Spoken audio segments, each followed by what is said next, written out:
Good evening. So nice of you to join me here by the fireside. Come in, don't be shy. Sit yourself down here and get comfortable. Might I tempt you with the sweet nectar of the grapes?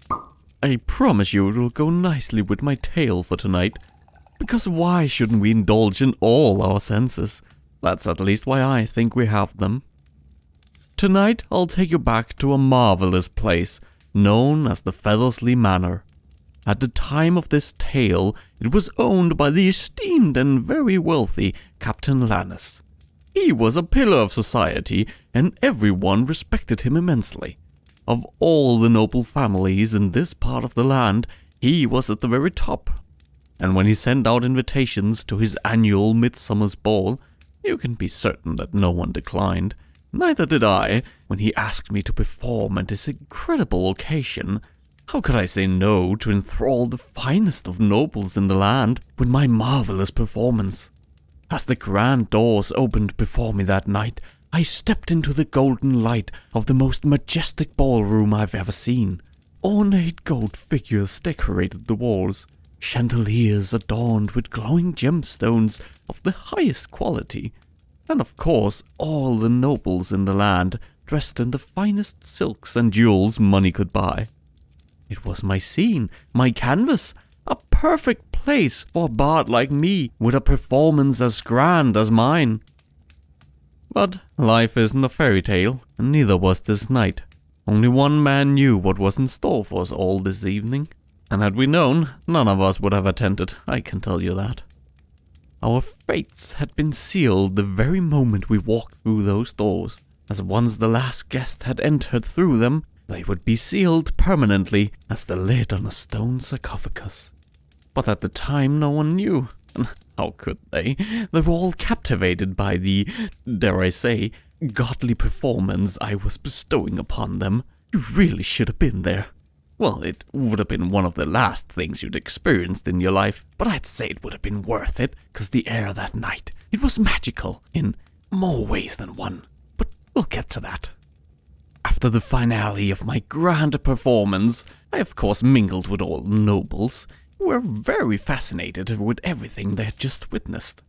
So much in fact that when everyone's attention got directed towards some sort of commotion at the opposite end of the ballroom, a dazzling lady grabbed me by the arm and led me behind a statue when no one could see us, and showered me in heavenly kisses before she just as quickly disappeared back into the crowd like morning mist before the sun, leaving me confounded and with only that hauntingly sweet look in her eyes.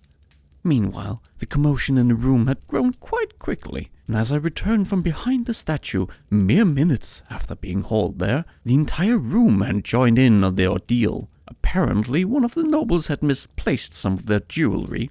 I didn't really see how that could be that big of a deal, but suddenly all of the nobles, or a lot of them, discovered that their valuables were missing, resulting in them all being quite upset.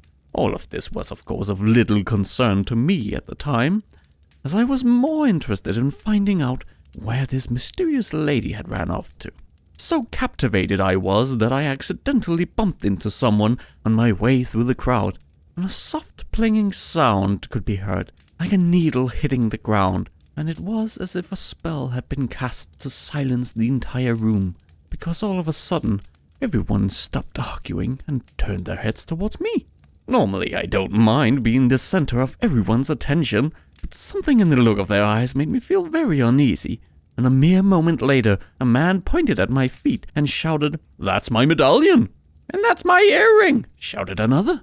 And quite right, there, at my feet, lay these items. And then a golden shine caught my eye, and a few additional pieces of jewelry fell from my pocket, hitting the ground like a hammer hitting a bell. It sounded like thunder in the silent room, and then the trance was broken, and they all pointed at me and shouted, "He's the thief!" And had the gods not shown me mercy in that exact moment of time, they would have torn me asunder like starving wild beasts over a chunk of defenseless flesh. But as they were about to grab me, our host, Captain Lannis, demanded everyone's attention at the center of the room. Hopeful that he would make an example out of me instead, they all shoved me through the crowd until I stood before him at the center. But he merely smiled at them and said, Your obsession over these trinkets will in a moment be history, as you will all come to learn that there are far more important things in life than objects of gold and gemstone. Your very life, for instance. A few of the guests started nervously laughing at this, like they thought the man has just told them a joke they didn't quite understand. But Lannis didn't laugh. He merely continued his little speech.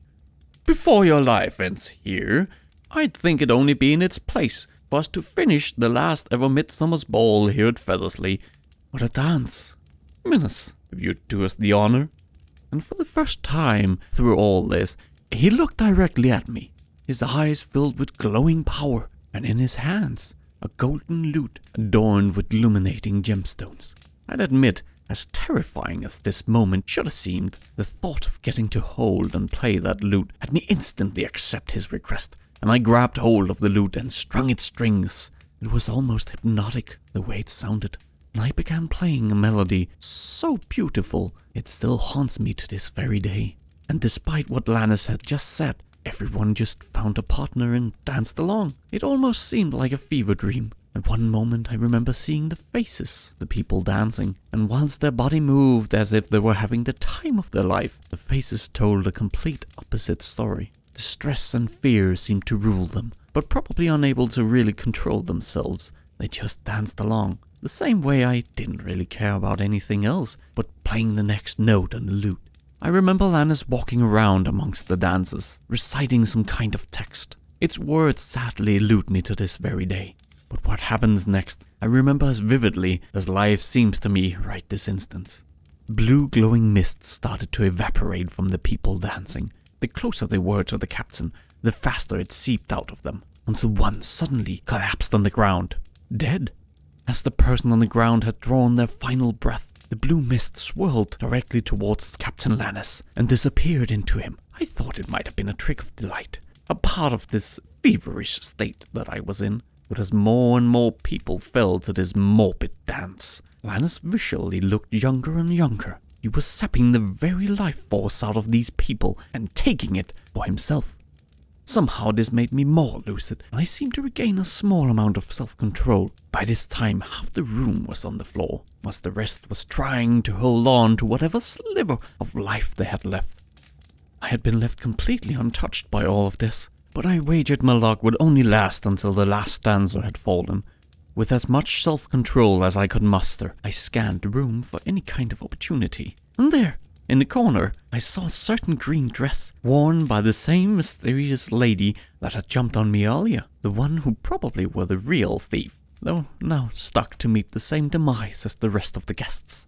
We made eye contact, and she attempted to divert my gaze towards somewhere behind her, and after a moment I saw it. An entire section of the wall seemed skewed, like it had been moved inwards. It was a hidden door, revealed by a slight crack of light escaping behind a golden statue. Clearly this must have been the escape route she had attempted, but eventually failed at. It was also the only way out of the ballroom, as before the people had been completely entranced to dance. A few had tried to leave through the grand doors, but had found them to be completely sealed. I used what little control I had over my body to free up my left hand from the otherworldly control and reach towards my neck. You see, at this point in time I was in the habit of always carrying a little gemstone around my neck when out and about. Though when I say gemstone, it's more of an alchemical thing that a certain friend of mine cooks up. The important thing here is that once thrown and shadowed towards the floor, it makes a bright flash, followed by a loud bang. My hope here was that with such a shocking effect, it could perhaps break the trance and allow me to make a run for the hidden door. So I grabbed the gem, and with what powers I could, I threw it on the ground, where it shattered in a mind-blowingly loud bang, and ripped me right out of the trance and back into control of myself. I immediately dropped the lute and ran for the door, though I quickly discovered that none of the remaining dancers had been affected. They were still dancing their lives away. Behind me, Lannis yelled that he thought it a shame I was leaving already, as he would have liked me to stay and accompany him. But he thanked me for my performance and did little else to stop me from leaving. It was quite surreal moving through such a macabre scene that mere moments ago had been a merry and cheerful place. Now it was but a desolate landscape of once living people decorating the ground with their frightened expressions of death, as the last survivors danced their last breath away before joining the decorations themselves. I tried pushing and shaking a few people as I moved past them, but they desperately fought me to keep dancing. I could do nothing to snap them out of it. I even punched a man, to no avail. So I just ran. When I got to the thieving lady, I could see that she was at the brink of falling over. Her life literally hung around her as a thick blue mist, and I decided to give it one last try. I grabbed her by the arms and attempted to drag her with me, being so close to exhaling her last bit of life. She had little to no power to resist my rescue attempt, and luckily her blue mist seemed to follow her. As I dragged her through the door, I heard Lana's scoff in the background and comment that a single life lost would mean nothing to him, and he just let the both of us go. Once outside the manor, the blue mist seeped back into the thief, and she fell unconscious, though she was still breathing. I hauled both of us back to safety at a nearby tavern, and alarmed the guards about what had occurred at the manor, but they of course didn't believe me. However, in the following days, the many missing nobles started gathering some attention, and the manor was investigated. There were no signs of nobles, or not even Captain Lannis was found, and so it got to be known as the Fellosley Mystery. In regards to the thief, I never reported her, and seeing that the original owners had vanished, they could hardly testify to having their possessions stolen.